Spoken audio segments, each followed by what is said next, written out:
हरे कृष्णा, राधे राधे। आ गई हूँ आप सब लोगों के सामने लड्डू गोपाल का सच्चा चमत्कार लेकर। अगर चैनल पर नए हो तो जरूर से सब्सक्राइब कर लेना।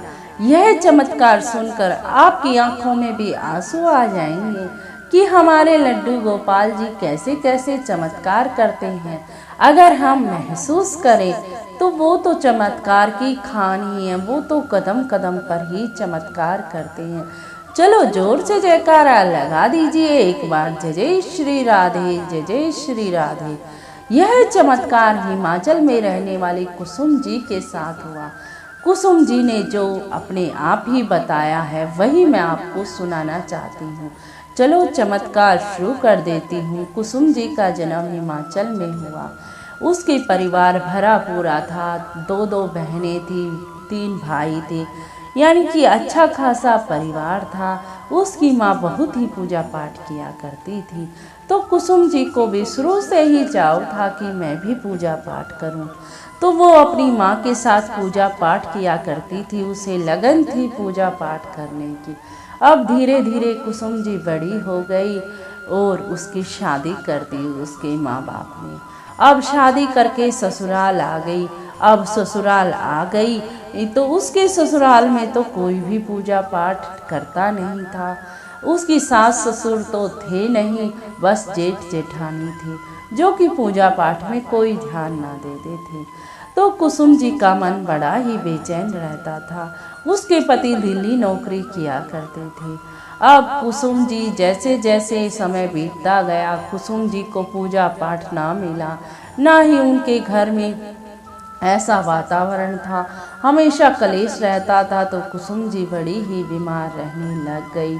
अब बीमार रहने लग गई तो वो क्या करती बेचारी। अब उसने अपने पति के पास फ़ोन किया और कहा कि मुझे यहाँ से ले जाए। अब उसका पति उसे अपने साथ दिल्ली ले आया। अब दिल्ली ले आया तो कुसुम जी को दिल्ली आने के बाद कुछ सुख के दिन आए। तो कुसुम जी ने क्या किया कि वो लड्डू गोपाल से बड़ा प्रेम करती थी, क्योंकि उसकी माँ शुरू से ही उसे पूजा पाठ में लगा रखा था। इसीलिए कुसुम जी के मन में आया कि मैं लड्डू गोपाल खरीद लूँ। अब कुसुम जी ने एक प्यारे से लड्डू गोपाल जी को खरीद लिया। अब वह खरीद के उसे अपने घर ले आई, पंडित जी को बुलाया, प्राण प्रतिष्ठा कराई। इस बीच कुसुम जी को 2 लड़के हुए जो कि एकदम से स्वस्थ थे। अब कुसुम जी का बड़ा पूरा परिवार बन गया था, क्योंकि पति पत्नी थे, उसके 2 लड़के थे और लड्डू गोपाल जी थी जिसे वह अपना बेटा मानती थी। अपने बच्चों से भी ज़्यादा प्यार किया करती थी अपने लड्डू गोपाल को। और लड्डू गोपाल को सजाती संवारती, अपने हाथों से ड्रेस बनाती और लड्डू गोपाल जी को पहनाती। ऐसे ही सुखमय जीवन चल रहा था। एक बार कुसुम जी को किसी कारणवश हिमाचल जाना पड़ा अपने बच्चों के साथ। अब कुसुम जी हिमाचल चली गई। उसके पति घर पे थे, इसीलिए कुसुम जी ने सोचा कि मैं लड्डू गोपाल को घर पे ही छोड़ जाती हूँ, क्योंकि उसे अपने ससुराल जाना था। वहाँ पर तो कोई भी पूजा पाठ नहीं करता, सभी प्याज लहसुन खाते हैं। तो मेरे कान्हा जी की सेवा नहीं होगी, मैं किस चीज़ का भोग लगाऊंगी। इसीलिए यह सोचकर कुसुम जी ने कहा कि अपने पति के से कि आप ही इसे रख लो और इसकी सेवा पूजा करना, जैसे मैं करती हूँ वैसे ही आप करना। अब कुसुम के पति भी बड़े अच्छे थे, वो भी कान्हा जी को बड़ा ही मानते थे। अब उन्होंने कहा ठीक है कुसुम, मैं कर दूंगा इसकी सेवा, तू चिंता मत कर। अब कुसुम जी को 1 महीने के लिए हिमाचल जाना था। अब वह हिमाचल चली गई। अब उसके पति घर में अकेले थे, तो उसके पति दूध नहीं लाते थे। अब दूध नहीं लाते थे तो कान्हा जी को दूध का भोग कैसे लगाते। वो तो अपना अपना दाल चावल बनाते थे और कान्हा जी को भोग लगा देते थे और खा लेते थे। उधर कुसुम जी के साथ क्या हुआ, कुसुम जी जब भी रात में सोती तो कोई बच्चा आकर कहता, मैया मुझे भूख लगी है, मैया मुझे दूध दे दो, मैया मुझे भूख लगी है। कुसुम एकदम से उठ जाती है और कहती, कौन बच्चा है ये जो मुझसे दूध मांग रहा है। एक बात मैं पहले बता देती हूँ आपको, कुसुम जी अपने लड्डू गोपाल को दूध पिलाए बगैर कभी ना सुलाती थी और कुसुम जी का ये नियम था और वह जाते वक्त ये नियम अपने पति को ना बता के गई कि उसके पति दूध का भोग लगा दिया करें, इसीलिए उसके पति ने दूध का भोग ना लगाया। अब कुसुम जी को हर रोज रात को यही सपना आता।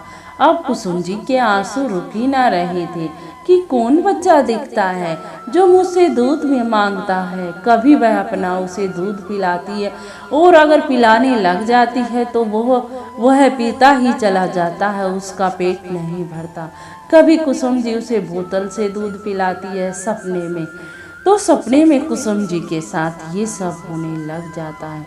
अब कुसुम जी का मन बेचैन हो जाता है।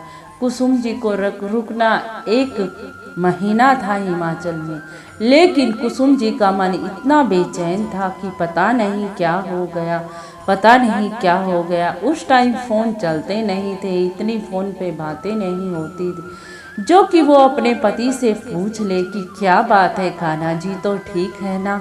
अब कुसुम जी 15 दिन में ही वापस लौट के दिल्ली आ गई अपने बच्चों के साथ और सबसे पहले अपने कान्हा जी के पास गई और बैठ के खूब रोई।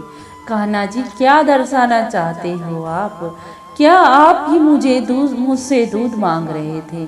अब शाम को कुसुम जी के पति घर पर आए और कुसुम जी ने पूछा कि आपने कान्हा जी को किस चीज़ का भोग लगाया? फिर उसने बता दिया कि मैं तो हर रोज कान्हा जी को दाल चावल का भोग लगाता था। फिर कुसुम जी ने कहा कि आपने दूध का भोग नहीं लगाया कान्हा जी को? तो उसके पति बोले, नहीं, मैंने दूध का भोग, मैं दूध लाया ही नहीं तो मैं कहाँ से भोग लगाता। मैंने तो दाल चावल बना के खाए तो तेरे कान्हा जी को भी दाल चावल का ही भोग लगा दिया। अब कुसुम जी के आंसू रुक ही ना रहे थे। कुसुम जी बार बार माफ़ी मांग रही थी कान्हा जी से कि कान्हा जी, आप तो साक्षात्कार करवा ही देते हो। आपको दूध ना मिला तो आप रोज ही मेरे पास आए कि मैया मुझे भूख लगी है, मुझे दूध दे दो मैया, मुझे भूख लगी है। रोज ही आप मेरे पास दूध पीने के लिए आए। यही है कान्हा जी का सच्चा चमत्कार। कुसुम जी जब यह बात बता रही थी तो वो बहुत ही रो रही थी, बहुत ही रो रही थी कि बाल गोपाल तो ऐसे चमत्कार करते हैं, अगर हम उसकी भाव से पूजा करें तो उनकी पूजा में थोड़ा सा भी कमी रह जाए तो वो खुद आकर बता देते हैं कि हमारे साथ ये हो रहा है। हमारे साथ ये ऐसी घटनाएं कुसुम जी के साथ बहुत सारी हुई, जिनमें से मैंने आपको आज एक घटना सुनाई है कि आपकी आंखें भी नम हो गई होंगी कि कान्हा जी कैसे दूध मांग रहे थे अपनी मैया से। कान्हा जी अपनी मैया को जो उनसे प्यार करती है, कितना प्रेम करते हैं कि वो कहीं भी चली जाए वहीं उनके पीछे पीछे चले जाते हैं उनसे अपनी जिद मनवाने के लिए। यही है कान्हा जी का सच्चा चमत्कार। सभी भक्तों से मेरी हाथ जोड़कर प्रार्थना है, अगर आप भी कान्हा जी की सेवा पूजा करते हैं तन मन धन से किया करो, क्योंकि वो तो कदम कदम पर चमत्कार करते हैं, कदम कदम पर चमत्कार करते हैं। बोलो जय जय श्री राधे, जय जय श्री राधे। अगर आपको चमत्कार कुछ पसंद आया हो, कुछ दिल को छुआ हो तो लाइक शेयर और कमेंट जरूर कर देना। जय जय श्री राधे, जय जय श्री राधे।